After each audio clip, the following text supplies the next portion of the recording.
अगर तुम्हारा सपना तुम्हारा नशा है तो तुमको भगवान भी हरा नहीं सकता।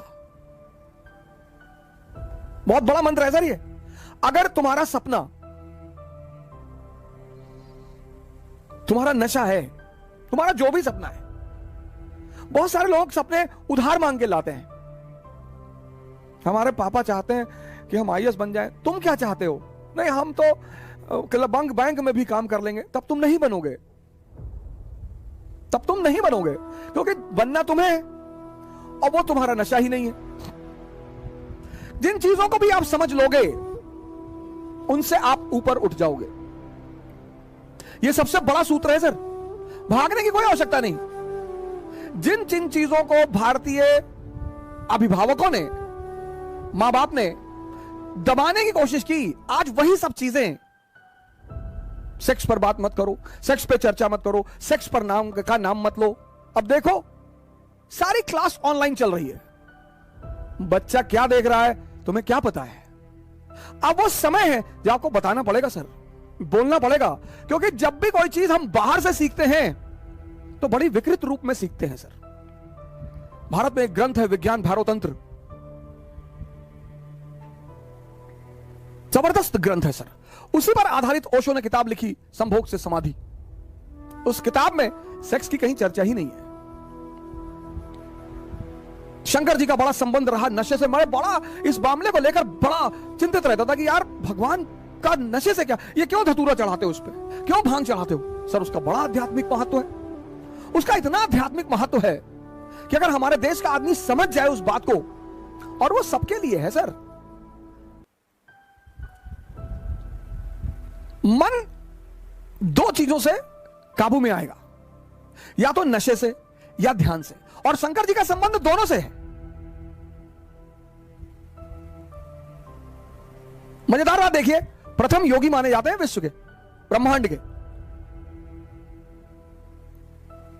मन जो है वो दो चीजों से काबू में आएगा, एक तो नशे से, पर नशे से वो कुछ समय के लिए आएगा, कुछ समय के लिए आपको दुनिया का सारा दर्द भुला देगा, 4 घंटे 5 घंटे 6 घंटे, लेकिन 6 घंटे बाद वो फिर जिंदा हो जाएगा और दर्द हो जाएगा। फिर जब और दर्द हो जाएगा तो व्यक्ति फिर और नशे की तरफ भागेगा, फिर ऐसा हो जाएगा कि वो नशा उसे मार डालेगा। तो वो नशा, वो धतूरा, वो भांग, वो गांजा, ये जितनी भी नशे की चीजें हैं, ये भोलेनाथ पे चढ़ाई जाती है कि प्रभु ये तुम ले लो और ध्यान हमको दे दो। भारतीय संस्कृति के सुपरस्टार है सर, सुपरस्टार। पौरुष पर बल देते हैं, कपड़े पे ध्यान मत दो, कुर्ता पैजामा डाल लो, निकल लो। ताकत होनी चाहिए कि प्रधानमंत्री के दरवाजे पर खड़े हो जाओ तो भागते हुए बाहर आ जाए। ये सब सूचना दे रहे हैं वो। टाई वाई लगा के, 50,000 का जूता पहन के, डीओ लगा के क्लर्क के सामने जाके खड़े हो कि विधायक जी से मिलना है। वो बैठा है, विधायक जी से मिलना, विधायक जी बिजी है। पता लगा विधायक जी अंदर दहला पकड़ खेल रहे हैं। बहुत सारे लोग जीवन यापन के साधन ढूंढ रहे हैं, एम्प्लॉयमेंट के साधन ढूंढ रहे हैं। बहुत सारे लोगों को महत्वाकांक्षा और जीवन यापन में फर्क ही नहीं पता। महत्वाकांक्षा एक नशा है।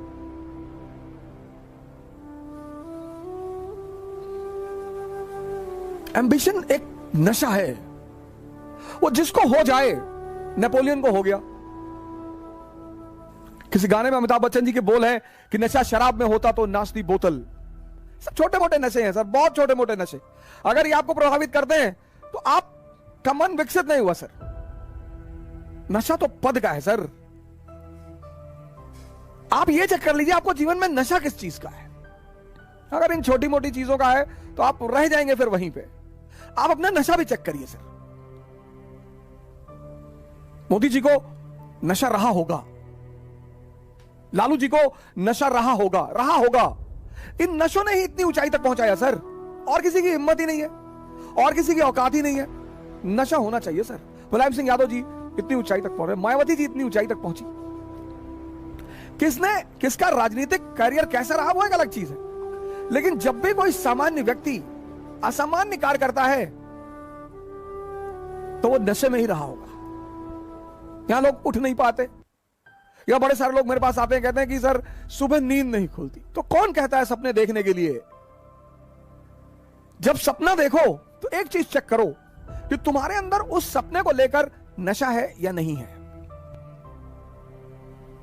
समाज का काम है आपको बर्बाद करना और भटकाना, यह समाज का धर्म है। उस समाज में अगर कोई आपको बनाने वाला मिल जाए मां बाप के अतिरिक्त, तो आप बहुत भाग्यशाली हैं। इस दुनिया में अगर आपका कोई शुभचिंतक है तो वो है मां बाप, सबके साथ। लेकिन होता क्या है, वो कठोर होते हैं हमारे प्रति। जो भी शुभचिंतक होगा वो कठोर होगा, जिसको शोषण करना होगा वो मृदु होगा। जैसे पड़ोस की आंटी, उनको कोई काम है, और बेटा बबलू कैसे हो बेटा, दिखाई नहीं पड़े, बेटा हमारा आटा लिया देते चक्की से लो। अब मां इस तरह से नहीं बोलेगी, मां कहेगी बदतमीज कहां मरा हुआ था। तो अब हम ह्यूमन नेचर है हमारा, तो हमें मां बाप बड़े बुरे लगते हैं। लेकिन सूत्र यही है सर, जो भी आपके प्रति कठोर है वो आपका भला सोचता है, और जो भी आपके प्रति मृदु है, अच्छा बोलता है, आपकी सिर्फ तारीफ करता है, वो आपके शोषण के फिराक में है। जय हिंद।